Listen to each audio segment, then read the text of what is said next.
Kia ora, good evening. The National Party has announced plans to make first home purchases for Kiwi savers more accessible if re-elected. National estimates 40,000 more middle-income first home buyers could be helped by its proposed housing sector reforms. The package comprises of 3 changes, including replacing the KiwiSaver First Home Deposit with a KiwiSaver Home Start Grant, a similar scheme that could see support for new home buyers double but with higher house price limits.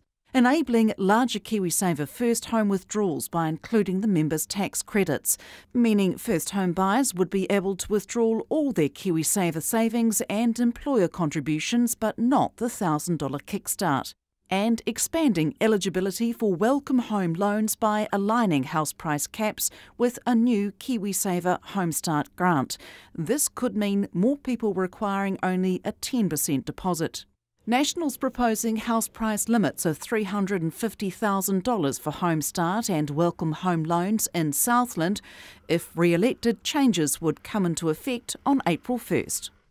Research released by Alzheimer's New Zealand has revealed 2 in 3 Kiwis are affected by dementia.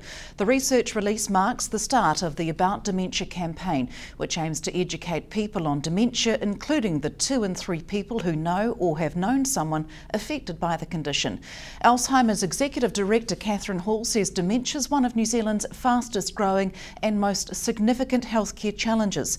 Dementia symptoms include loss of memory, impaired reasoning, reduced language skills and loss of daily living skills.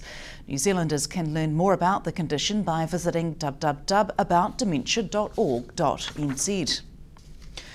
Later this year, sheep farmers will have the opportunity to vote to reintroduce a wool levy that would fund $4.6 million of industry good activity each year.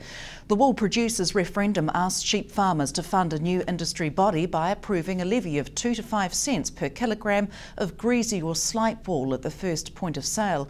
Federated farmers are encouraging farmers to get informed and cast a vote on October 10th. Southland President Russell McPherson says New Zealand wool growers have been underselling wool on the international market and says as a sustainable, environmentally friendly and fire-resistant product, it ticks all the boxes.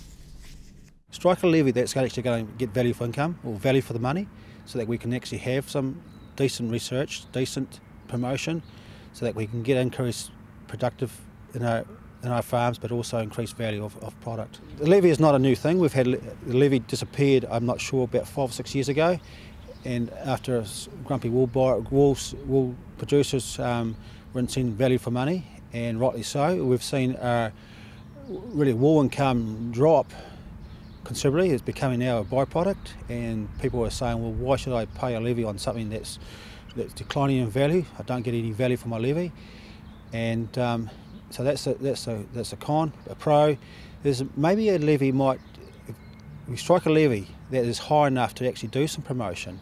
It's all about marketing, and if you want a successful or high price for your product, you've got to actually do some marketing. It's the mills and the traders in our system that don't want to pay any more than they have to, and as individual farmers, we're weak sellers.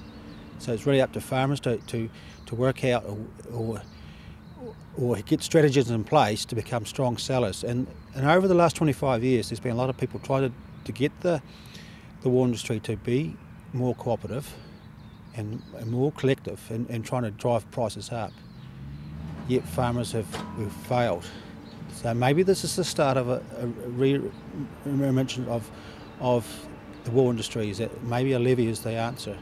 I'm not saying it is the answer, but it might be the starting point. You've talked about marketing, but how else could that levy be spent for industry good?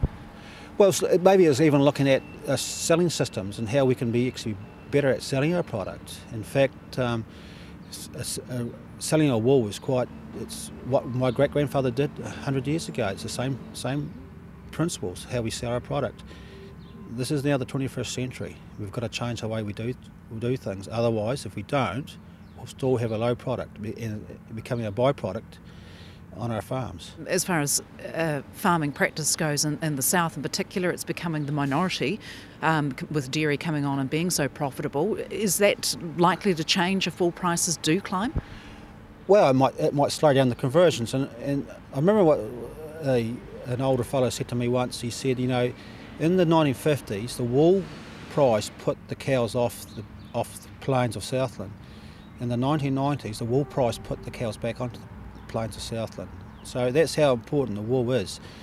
We've got a dual-purpose sheep, so we need to have the maximum value out of that sheep. And to lift wool prices from the $3.50 to $4 up to $7 to even $10 a kilo would make a big difference to not only to farmers but to this economy, to Southland's economy. The rustle of cellophane, the smell of spring and a mass of daffodils are all clues that this Friday is Daffodil Day. Dozens of volunteers were busily packing dozens of bundles of iconic daffodils this morning at the Cancer Society in Invercargill. This year is the 24th annual daffodil fundraiser, and over 400 volunteers from Te Anau to Stewart Island will hit the streets this Friday collecting donations for the cause. It's a big job, but coordinator Jan Wilde has plenty of experience after 24 years. We start planning basically when this Daffodil Day is finished. We have to write for our permission to be on the street. And then it comes down over the Christmas New Year period, and then we're away again early New Year. How's your supply been this year with the daffodils? Very good. Really pleased with them. They're really nice. We do pre-sales around the Invercargill and right throughout Southland streets prior to. Then we order those, and on Daffodil Day we've got close to 400 volunteers out and around Southland. We have a lot of corporate people who are helping us on Daffodil Day itself, and of course most of these flowers that you see here now being bunched are going to businesses who've bought a bunch for their counter. These have been pre-sold to the businesses for $12, and that's our fundraiser. And then on the street on Friday you can swap a flower for a donation. What will the money be spent on, Jan? All of our supportive care services, our health promotion initiatives, our volunteer training, anything that we can help people with. Stay with us. Still to come, a local woman is nominated for the National Women of Influence Awards, plus rock and roll, heavy metal and the women take on the men in the name of charity.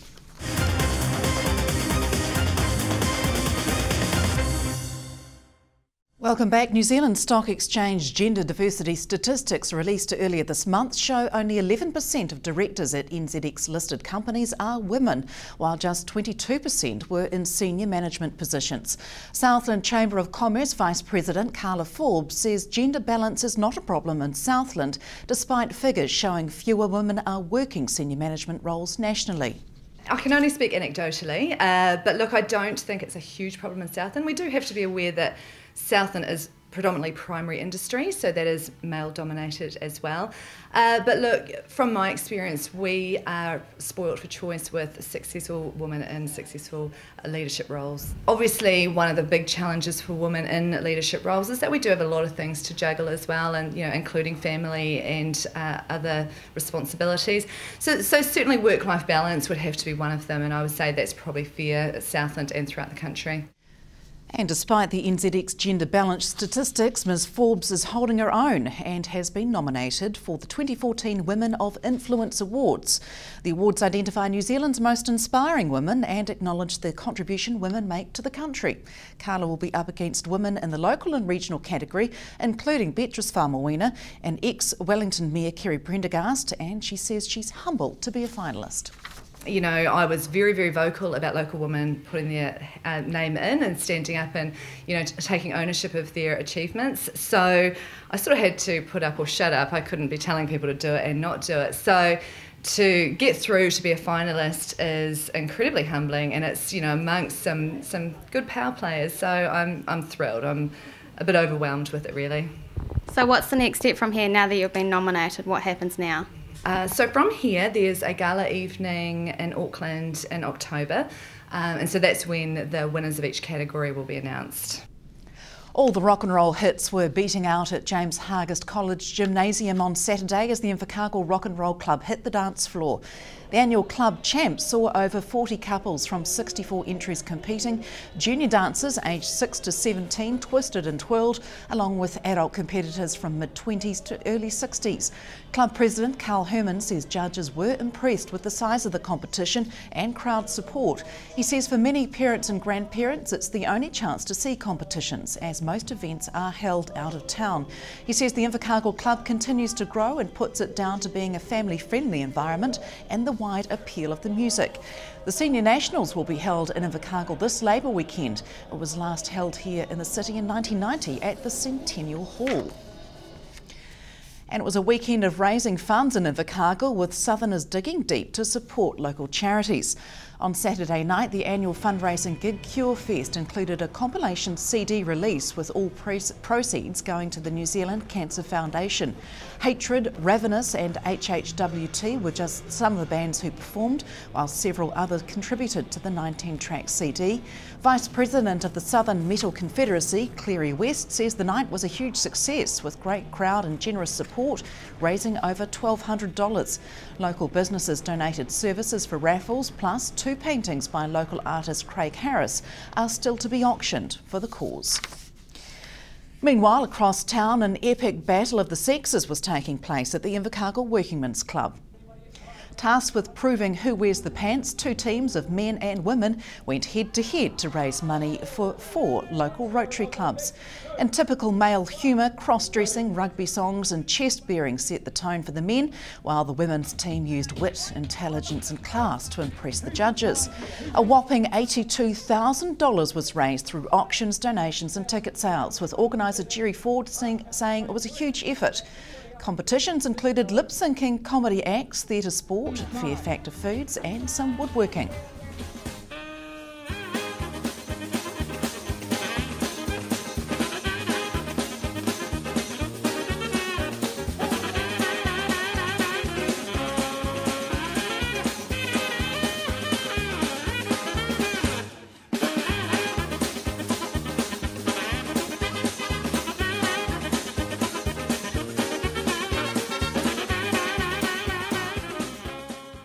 And the men did win out at the end of the night, but it was good fun had by all. That's all from the news desk this Monday. We're back tomorrow at 5:30. Till then, good evening.